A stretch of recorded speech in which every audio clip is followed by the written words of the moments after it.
RSS यानी कि राष्ट्रीय स्वयंसेवक संघ और बीजेपी की और आरएसएस के योगदान की आजादी में और देश की तरक्की में, विकास में।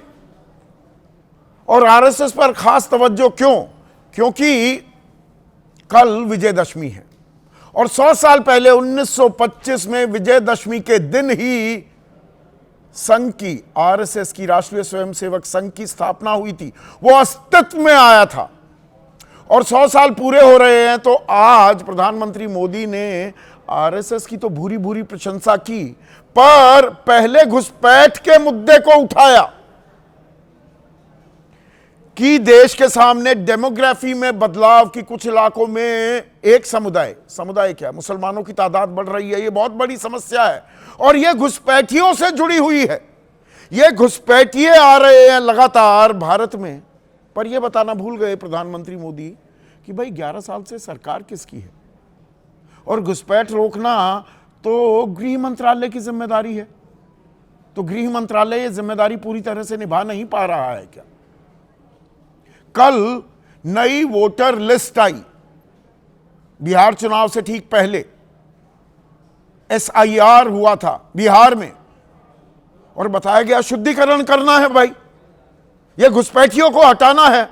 पर कितने घुसपैठिए वोटर लिस्ट से निकाले गए यह आंकड़ा दिया ही नहीं। कल मैंने कहा था भाई प्रेस कॉन्फ्रेंस कर लो, बता दो हमें। प्रेस कॉन्फ्रेंस नहीं कर रहा है चुनाव आयोग। पर प्रधानमंत्री घुसपैठिए के मुद्दे को लगातार तवज्जो देते दिखाई दे रहे हैं।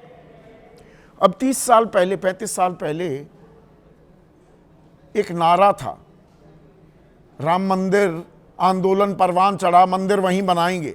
विपक्ष ने कहा मंदिर वहीं बनाएंगे पर तारीख नहीं बताएंगे।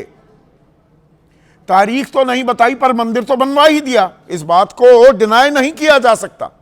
बीजेपी मंदिर बनवाने में कामयाब हो गई। सुप्रीम कोर्ट ने भी बाकायदा मंदिर आंदोलन के पक्ष में अपना फैसला भी सुनाया 2019 में। पर वो 30 साल, 3 दशक से ज्यादा का समय राजनीतिक विमर्श की धुरी बनाने में और अपनी पहुंच बढ़ाने में, रसूख बढ़ाने में बीजेपी कामयाब हुई। अब अगले 30 साल का नैरेटिव गढ़ा जा रहा है क्या घुसपैठियों का? और इसमें दिलचस्प बात यह है, बाकायदा आपके सामने मैं आंकड़े रखने वाला हूं। मंदिर वहीं बनाएंगे, तारीख नहीं बताएंगे। तारीख नहीं बताई जा रही थी। घुसपैठिया चिल्लाएंगे लेकिन आंकड़ा नहीं बताएंगे। आंकड़ा नहीं है दर्शकों, देश में कितने घुसपैठिए हैं सरकार का कोई आधिकारिक आंकड़ा नहीं है। और कितने घुसपैठिए पिछले 10 सालों में, 11 सालों में वापस भेजे गए हैं। जब वो आंकड़ा आपको बताऊंगा तो आप हक्के बक्के रह जाएंगे कि ये तो खोदा पहाड़ निकली चुहिया। आंकड़ा तो कुछ और कह रहा है और दावे बहुत बड़े बड़े किए जा रहे हैं।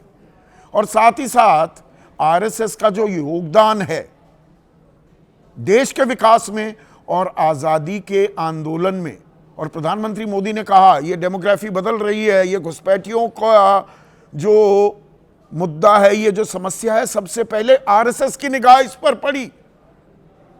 आरएसएस की निगाह पड़ी थी या हिंदू मुसलमान किया जा रहा था? कल राष्ट्रीय स्वयंसेवक संघ की स्थापना के 100 साल पूरे हो जाएंगे। विजयदशमी के दिन 1925 में अस्तित्व में आया था राष्ट्रीय स्वयंसेवक संघ। और आज आरएसएस का ही एक कार्यक्रम था, उसमें प्रधानमंत्री नरेंद्र मोदी मौजूद थे।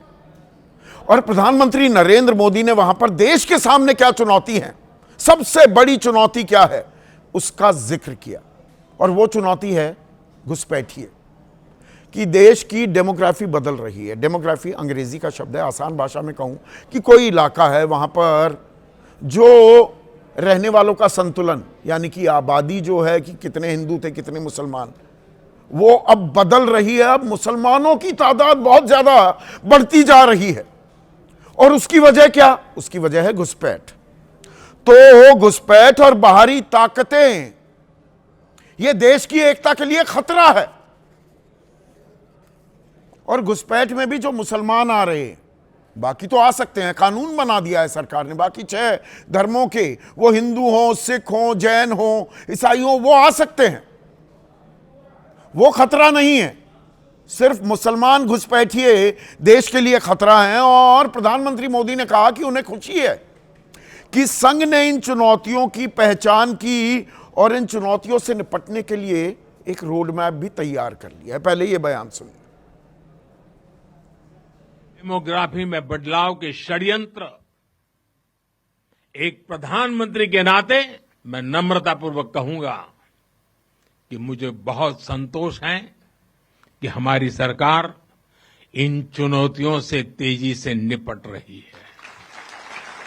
वहीं एक स्वयंसेवक के नाते मुझे ये भी खुशी है कि राष्ट्रीय स्वयंसेवक संघ ने न केवल इन चुनौतियों को पहचान की है, बल्कि इन चुनौतियों से निपटने के लिए ठोस रोड मैप भी बनाया है।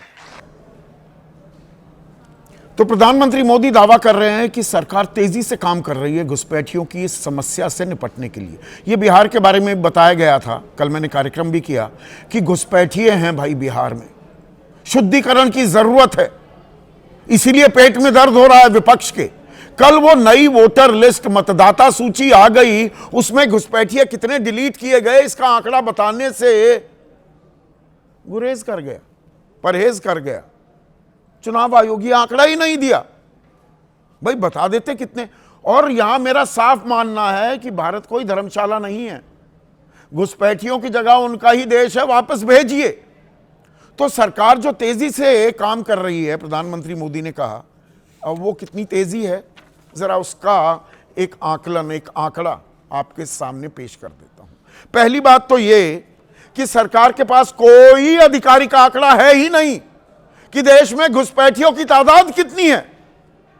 आपको दिलचस्प नहीं लगा? ये सबसे बड़ा मुद्दा हम मान रहे हैं, देश की एकता अखंडता के लिए खतरा है, विदेशी ताकतें साजिश कर रही हैं।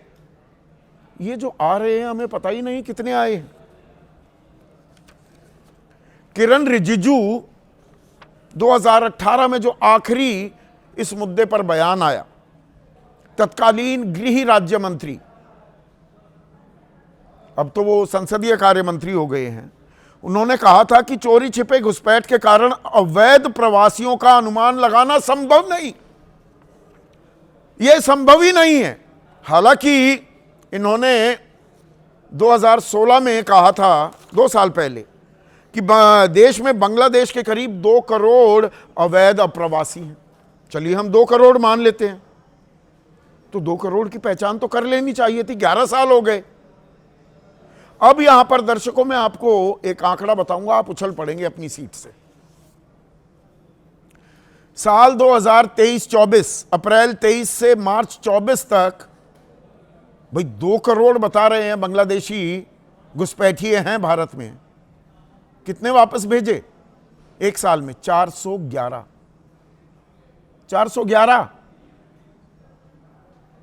2019 में कितने भेजे?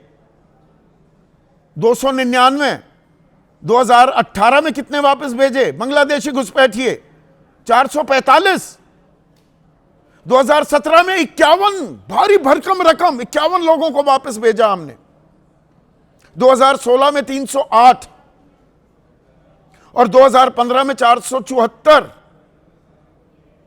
और ये घुसपैठिए तो इनके वोट बैंक हैं, कांग्रेसियों के, विपक्ष के। 2013 में मनमोहन सरकार थी जब, तब कितने भेजे गए वापस बांग्लादेश? 5234। एक साल में 5234। 2015 से 19, 5 साल हो जाते हैं, 15, 16, 17, 18, 19, 1577। 30% से भी कम। तो घुसपैठिया चिल्लाएंगे, आंकड़ा नहीं बताएंगे। और आंकड़ों की भी अगर हम बात करें, सभी जो घुसपैठिए हैं, तो 2005 से 2013 के बीच 82,728 घुसपैठिए। इसमें नाइजीरिया वालों की भी तादाद है बहुत बड़ी। यह सिर्फ बांग्लादेश का मसला नहीं है दर्शकों। केन्या, पिछले साल तो सबसे ज्यादा डिपोर्ट किए गए नाइजीरियंस, तो 82,728। 2004-5 से 2013 तक, और 2014 से 24 तक कुल घुसपैठिए, सिर्फ बांग्लादेशी नहीं, 10,764। बात हो रही है सिर्फ बांग्लादेशी घुसपैठिए 2 करोड़। और उसमें भी क्या हो रहा है, अभी कलकत्ता हाई कोर्ट ने फटकार लगाई, दिल्ली पुलिस ने एक बांग्ला भाषी परिवार की, बांग्ला बोलता है तो बांग्लादेशी होगा, उसे डिपोर्ट कर दिया। 1 हफ्ते में वापस बुलाने का आदेश हो गया है, फटकार लगी अलग दिल्ली पुलिस पर। तो ये घुसपैठिया क्या सिर्फ काइट फ्लाइंग हो रही है, या दरअसल अगर ये समस्या है तो इसे रोकेगा कौन? दिल्ली विधानसभा चुनाव थे, बहुत बड़ी समस्या के तौर पर घुसपैठिए बताए गए, कितनों की पहचान हुई, वो हो क्यों नहीं रही है, बताया क्यों नहीं जा रहा है? 2 करोड़ लोग हैं और वो मुसलमान हैं, 2 करोड़ को वापस भेजिए। मुसलमानों की तो संख्या वैसे ही 1.5-2% कम हो जाएगी, उन पर हम इतने मेहरबान क्यों हैं? अब पहचान कर ली, बताया जा रहा है कि राष्ट्रीय स्वयंसेवक संघ ने, और राष्ट्रीय स्वयंसेवक संघ के बारे में प्रधानमंत्री ने बोला कि संघ और स्वयंसेवकों का एक ही उद्देश्य है, राष्ट्र प्रथम। आजादी के बाद संघ को रोकने की कई साजिशें हुई, पूज्य गुरुजी को जेल तक भेजा गया। गुरुजी मतलब दूसरे सरसंघचालक गुरु गोलवलकर। अब यह बताना भूल गए प्रधानमंत्री कि गुरु गोलवलकर को जेल भेजने वाले तत्कालीन गृह मंत्री सरदार पटेल थे, उन्होंने जेल भेजा। और जेल किस लिए भेजा और बैन क्यों लगाया? 3 बार बैन लग चुका है राष्ट्रीय स्वयंसेवक संघ पर, 48 में, 75 में, 1992 में। गोलवलकर को चिट्ठी लिखी सरदार पटेल ने सितंबर 1948। As a final result of the poison, the country had to suffer the sacrifice of the invaluable life of Gandhiji. Even an iota of sympathy of the government or of the people no more remained for the RSS. In fact, opposition grew, opposition turned more severe when the RSS men expressed joy and distributed sweets after Gandhiji's death. कि जहर फैला रहे हो आप देश में, कोई भी सिंपथी, मन में कोई भी सद्भावना आपके लिए नहीं है। और यह कटुता और तब बढ़ गई, यह कड़वाहट तब और बढ़ गई जब गांधी जी की हत्या के बाद आरएसएस के कार्यकर्ता मिठाई बांटते पाए गए। और 11 जुलाई 1949 को अगले साल यह प्रतिबंध हटा। प्रतिबंध हटा किन शर्तों पर, यह भी सरदार पटेल ने लिखा। The RSS leader has undertaken to make loyalty to union constitution and respect for the national flag more explicit in the constitution of the RSS, and to provide clearly that the persons believing or resorting to violent and secret methods will have no place in the Sangh. कि आप भारतीय संविधान के प्रति अपनी आस्था और तिरंगे के लिए अपना सम्मान बिना लाग लपेट अपने संविधान में, आरएसएस के संविधान में करेंगे शामिल, तो यह प्रतिबंध हटाया जा रहा है। आगे प्रधानमंत्री ने यह भी कहा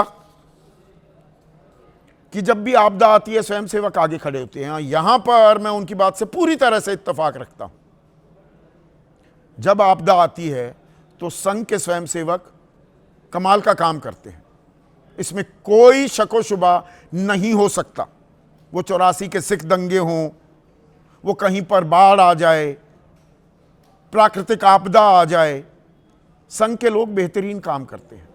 पर इसमें पर भी है, ये राष्ट्र प्रथम उद्देश्य है, तो राष्ट्र की परिभाषा क्या है? संघ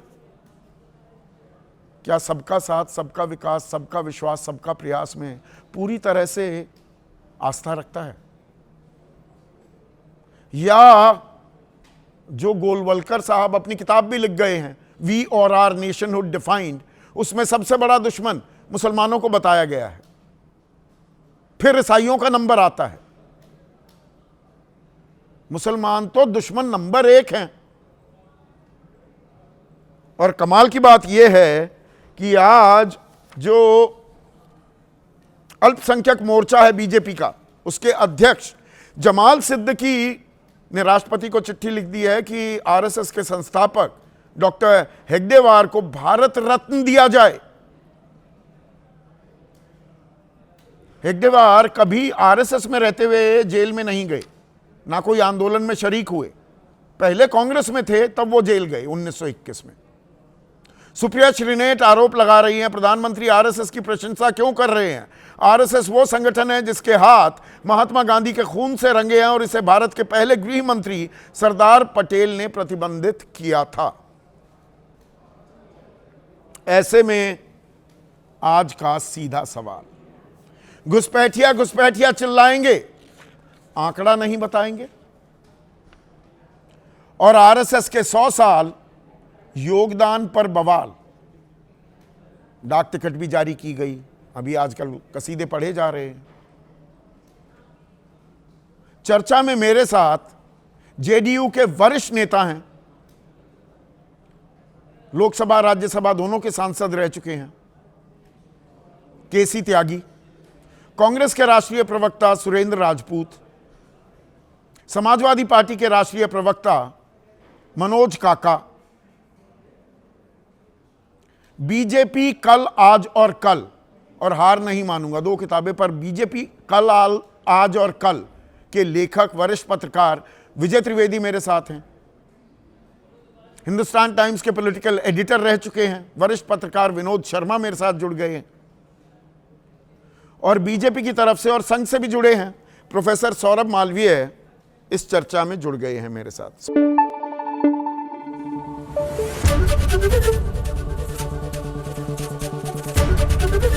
एबीपी न्यूज आपको रखे आगे।